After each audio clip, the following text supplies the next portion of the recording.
Welcome back. Moving on to extrusions. So extruding is the same as the mechanical or industrial process. You take a curve or a surface and turn it into a three-dimensional thing. So first thing we're going to do is extrude curve. Here are some of the curves we just made. I'm going to select this one. I'm going to type extrude CRV. And you just sort of can pull it up, you can pull it down, you can give it a distance. If I type 24, I get something that's 24 inches high. If you enter the command first, it will ask you which curves you want to extrude. I'll select that, and I'll click to extrude it.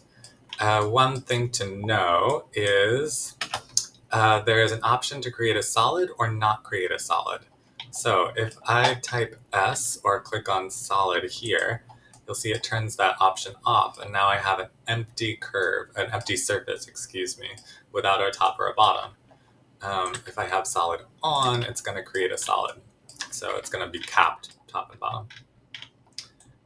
If this one I want to be empty, no top or bottom, I deselect solid, and there you go. That one's empty, like a fence.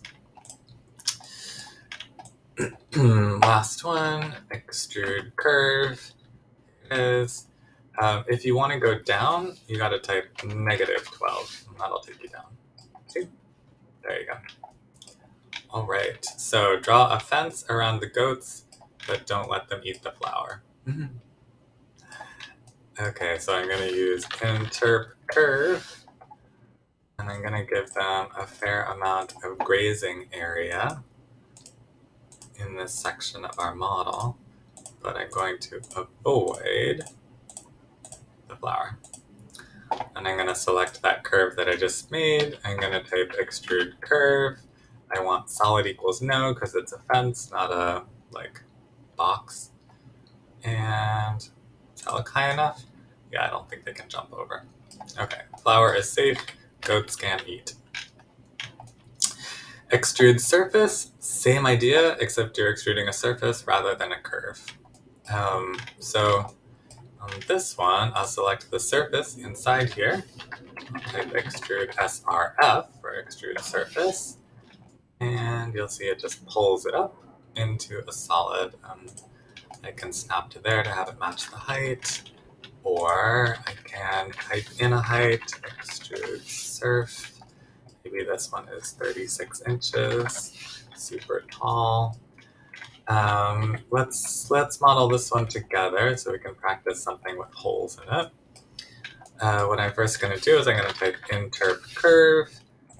I'm going to draw this kidney bean shape around the outside.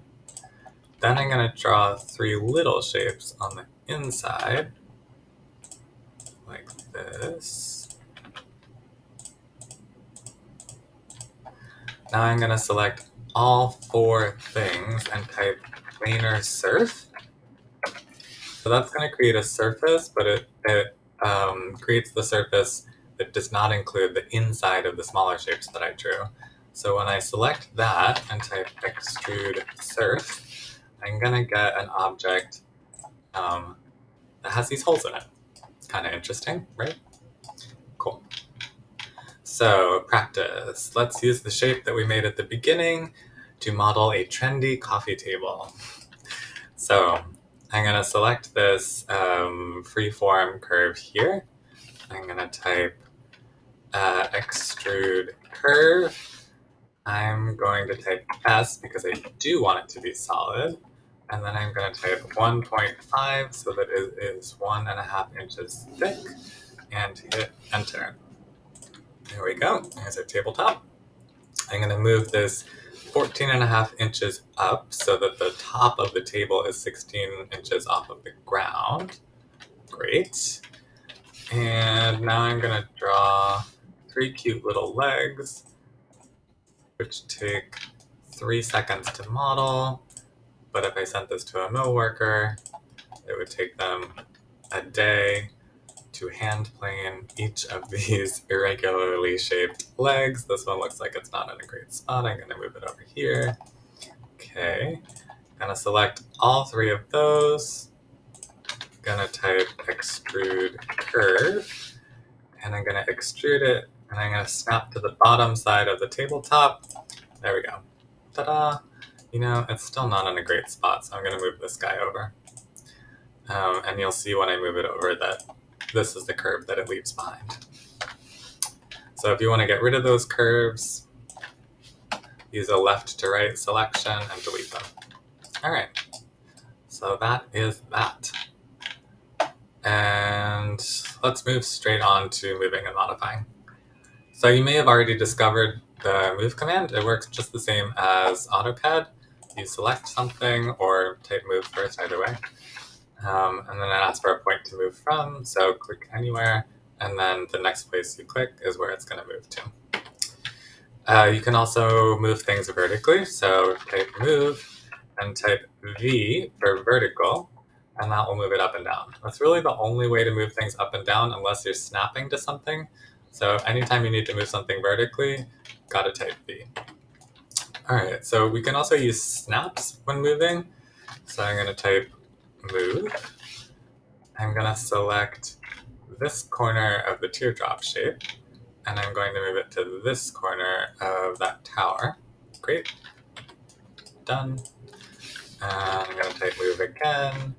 Gonna select, this one doesn't have a lot of things to select, but here, I'll get that point on one of the smaller holes and snap it up to that part of the teardrop. All right, so there's our tower of stuff. Cool. Copy. So copy works just like move, but leaves behind a copy. So this is one shape that's been copied on top of itself. I'll select it, I'll type copy, and then I'm going to copy it from this corner to this corner, and I'll just keep doing that. Of course, you can copy multiple things at once, so if I select 3 of these and copy them, I can copy from that corner there up to that corner there. Now I've got a series. Cool. Of course, you can also copy with a distance. So copy this guy maybe 24 inches over. There you go. Mirror. So mirror creates a copy by mirroring the original across a specified plane. Okay. So let's take this tower and mirror it over to the other side. I'll select all of these objects together. I'm going to type mirror, and then you basically click twice, and the line that you create is the sort of the plane that it gets mirrored. So boom, boom, done. All right, so we can also mirror this in the other direction. I'll type mirror, I'll click again, there it is. Okay, scale. Scale is a little bit finicky. It's similar to AutoCAD. I use this when most often when I have a PDF or an image drawing that I need to trace, and I need to scale it to one of the dimensions in the drawing. So here I've given you an example where an object is modeled on top of a drawing, but neither of them is to scale. There are dimensions in the drawing, but it hasn't been scaled yet. So the way to get this to be the correct, accurate size is to select both of these things, type scale, and now it's going to ask for a base point. Best practice is to scale to the longest dimension. So in that case, that is that 6 inches there, which is this line here. So for my base point, I'm going to select this bottom corner. For my next point, I'm going to select this top corner, which I want, this is the length I want to be 6 inches. I'm going to click, and now I'm going to type 6 and hit enter.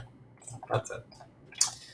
To check this, I always check. I'm going to type distance. Distance tells you how far apart things are. And then I'll start at the top, go to the bottom, click again, and it'll tell you on the command line, yep, that is 6 inches. Cool. Stretch. Some of you came across this. When you're stretching with the gumball, it stretches in both directions. sometimes you want one side of the object to stay put while the other side stretches. So for that, you need the stretch command. So I will select this object here, and I should say you can also enter a command before selecting and then select the object. It's really whatever you prefer. Now I'm going to hit enter. All right, started stretch axis. So let's say I want to stretch it keeping this side where it is and moving the legs back and forth. I will click on this base point on the left-hand side first, and then the end is like this is the direction it's going to move. So I'll click on the end point here, and you can see it stretches back and forth that way. You can also stretch it vertically. So all you need to do is you can type V, but you can also snap to the top corner here. You don't necessarily need to type V if you have something you can snap to. Rotate. So when you're rotating with the gumball, the object always rotates around its own center. Sometimes you need to rotate something around a point. For that, you need rotate. So for this one, select it, type rotate, and then whatever point you select, that's where it's going to rotate the object. So if I click on this corner, that kind of becomes the center of my rotation circle. Wherever you click next is sort of where it grabs the object. So I'm going to click on this bottom corner, and it rotates around the first point, holding on to the second point. That is rotate. Since this is 3D modeling software, you sometimes want to rotate things in 3 dimensions, which translates to rotating something around an axis rather than a point. I most often use this if I have modeled something flat, like if there's a vertical thing that I've modeled flat because it's easier to model it that way. When I'm done, I'll stand it up. And for that, you probably want rotate 3D. So this is that same shape, but it's kind of been flipped over so that it's lying on its back. And this is how you do it. I'll select it. I'm going to type rotate 3D. And it's going to ask me for the start of the rotation axis. So I'm going to draw a line, and that line is going to be the axis around which the shape rotates. So I'm going to click on the top corner, then I'm going to click on the bottom corner. So that is now my axis, and now it's going to ask for like where to grab the shape from. So angle or first reference point, I'm going to click this point over here, and now you'll see the whole thing is rotating around this axis. So if I hold down Shift, I can flip it on its back. All right. Next up, extend. So extend is when you need a curve to continue until it hits a boundary. It's relatively easy. I'll type extend, and then it's going to ask me for a boundary object. I'm going to select this circle, then I'm going to hit enter, and then I'm going to click on the curve I want to extend, and then I'm going to hit enter to exit the command. If I don't hit enter to exit the command, it thinks that it thinks I want to keep extending other things. All right, so we can extend multiple things at once. So we enter the command, we select this line as the boundary object, hit enter, and then select all 4 curves at once, and they all extend to meet the line. In this one, we've got a polygon. Curves are going in different directions. Doesn't matter. We will enter the command. We will select this line as our boundary, press enter, and then select the top one, select the bottom one, and hit enter again. That's extend. Last but not least, trim. Trim's a little bit complicated, and just beware if you are trimming a ton of things, or if you're trimming complicated shapes, if there's like lots of different shapes that intersect one another and you're trying to trim them against themselves, this actually can use up a lot of memory and could even freeze your software. So if you've got a complicated trim coming up, best practice is to save your file before you start it. The other thing to know is that it asks for cutting objects, but 9 times out of 10, the cutting objects, you can just select everything. I'll show you what I mean. So if I type trim, it says select cutting objects. I'm going to select both the circle and the line and hit enter. Now it says select object to trim, and now I'm going to select the pieces of this that I want to trim. So the objects are trimming themselves in this case. Don't need those. All right, let's model this one together. This is a cylinder which has been trimmed by a plane. So I'm going to type cylinder, and I'm going to create that first shape. Now I'm going to type plane, and I'm going to make this pretty big. And I'm going to use the gumball to rotate it up like so. Move it, move it up like that. That looks about right. Okay. So now I'm going to type trim. It says select cutting objects. I'm going to select the plane, and I'm going to hit enter. Select object to trim. Be careful where you click. If I click this side, that's the side that gets trimmed. So you always got to click the side that you want to trim. Cool. Now I'm going to hit enter. And now I delete this plane. Now I have a trimmed cylinder. All right, what is this thing? How did I do that? Well, if I create a box, one tall, skinny box first. There's that first one. Now I'm going to make a copy of this box by using Alt and the gumball. I'm going to rotate it out like this and move it down so it looks kind of like that. All right, now I'm going to trim these objects. I'll type trim. I'm going to select both of them. I'm going to hit enter. And now I'm going to select this side. I'm going to select that side, and I'm going to select the parts in common. Now we have this kind of toppling over column with a chunk taken out. And that is moving and modifying. I will meet you back for part 4 of Advanced Surfaces.